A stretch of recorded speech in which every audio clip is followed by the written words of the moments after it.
Welcome to Northwest Profiles, a look at people, places, and events of interest in the inland Northwest.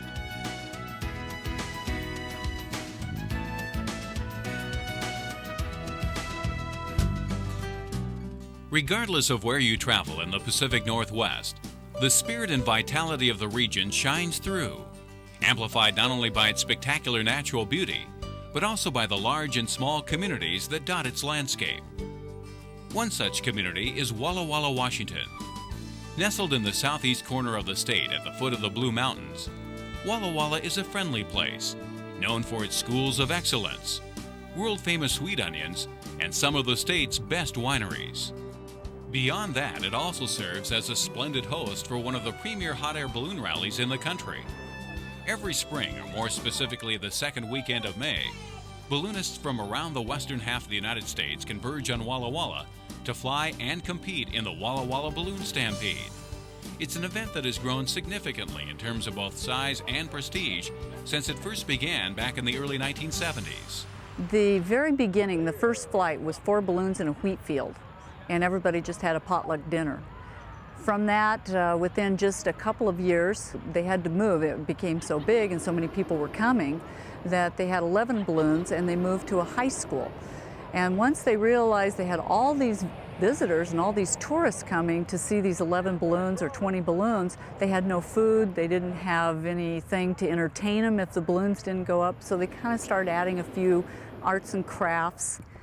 I came on board as the coordinator in 1989. We moved it to a park, and from there it took off. Presently, the Walla Walla Balloon Stampede is a 3-day extravaganza featuring nearly a dozen other events going on in conjunction with the balloon rally. Are there coordinating challenges? No question. Yet the single biggest challenge for Corey each year is something she has virtually no control over. Probably the biggest challenge is the weather, because it's an outside event and so you never know what's going to come, and because ballooning is always kind of that 50-50 chance that we have balloons. So you have to build the event around all the other things that could be. While the Walla Walla Balloon Stampede offers visitors plenty to see and do, it's the balloon rally itself that remains the core attraction for most. Like other rallies across the country, the success of the Walla Walla event depends on the skills of its balloon coordinator. My role as balloon coordinator is to carry out the wishes of the balloon meister.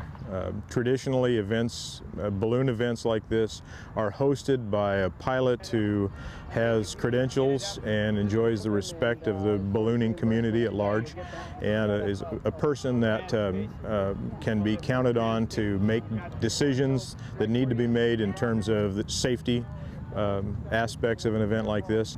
And so the things that the balloon meister asks me to do involve getting the pilots that he wants here, making sure that they're taken care of. One of the things that we do is provide ground crew for these pilots.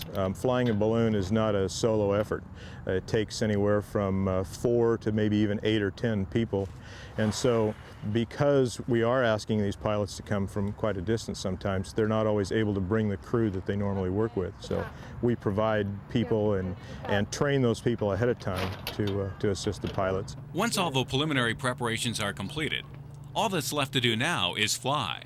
However, when it comes to hot air balloons, that's not as easy as it sounds. One of the safety aspects of this sport is that we don't fly if the winds get much over about 8 knots in speed.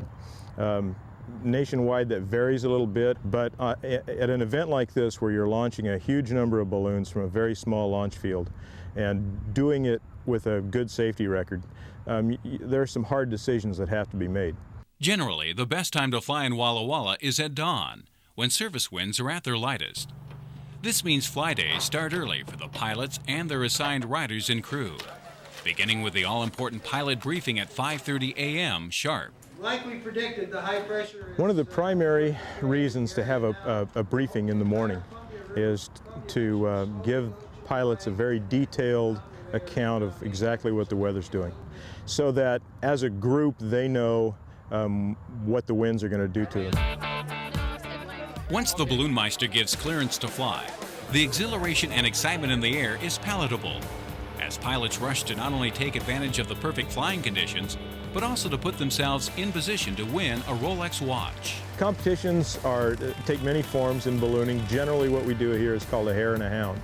We designate one balloon to take off a little early. He's the hare and he's chased by all the hounds. He gets a head start, lands, lays out an X, and then the rest of the pilots have a beanbag that they're given ahead of time, and they throw that at the target. Every pilot that comes here has in mind to get Walla Walla's Rolex watch. On this Saturday morning, the final day of competition, 33 pilots representing 6 different western states are getting set to softly guide their brightly colored flying machines into the chilly spring air. One of the flyers is Spokane's legendary balloon pilot and builder, Forey Walter. Last year, he won the event for the first time, so this year's defending champion, he's the designated hare balloon and thus is the first to take off. Among the hound balloons ready to give chase is 2-time winner Bob Rollins, a longtime flyer out of Auburn, Washington, who was gracious enough to give us the ride of a lifetime. Ready? Nobody above us?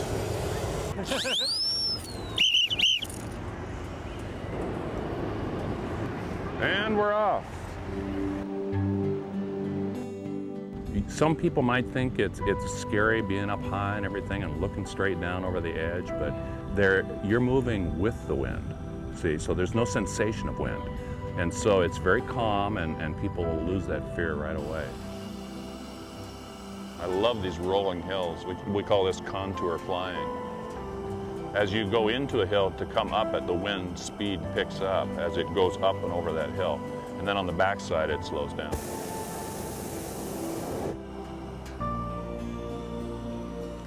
Uh, 3072, I don't see a road out here, so we'll go over the hill. As Bob prepares to land, it's clear touching down close to where the X had been dropped by the hare balloon was not an option. So for Bob, the next priority was to find a safe and accessible place to land. Well, I'm always thinking safety, and what I'm thinking about here are the power lines along that road. And it's pretty windy, and so I don't want to land on this side of the power lines because I'm not sure how far I would drag.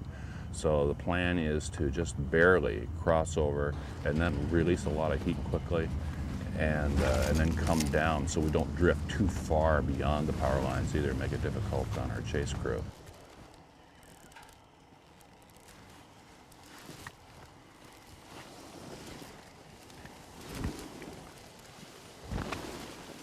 Starting to get an idea why we left the power lines behind us? After nearly 45 minutes in the air, Bob Rollins' balloon, the Arise and Shine, had landed. And even though Bob's run for his third Rolex came up short, this year's trip to the Walla Walla Balloon Stampede was for him and all the other pilots we talked to a very satisfying one. It's just a nice place.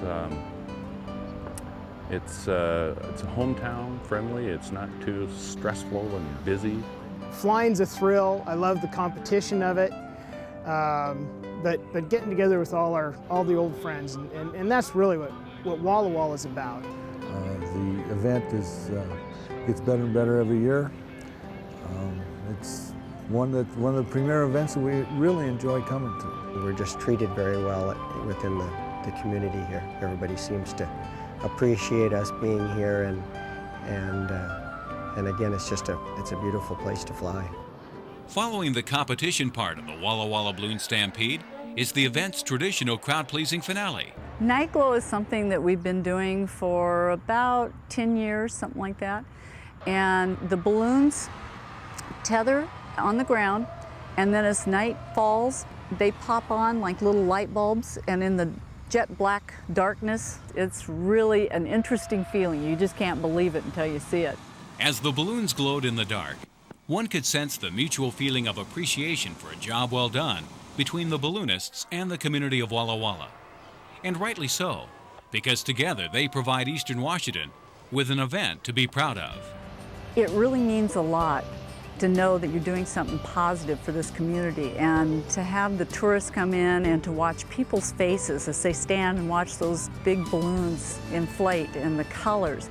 You can see that they're little kids again. So that's kind of the real plus for Walla Walla. We've really enjoyed it.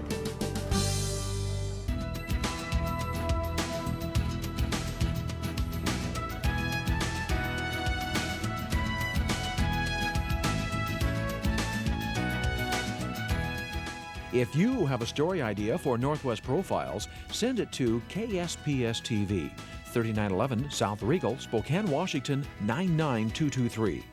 Northwest Profiles is a presentation of KSPS Public Television.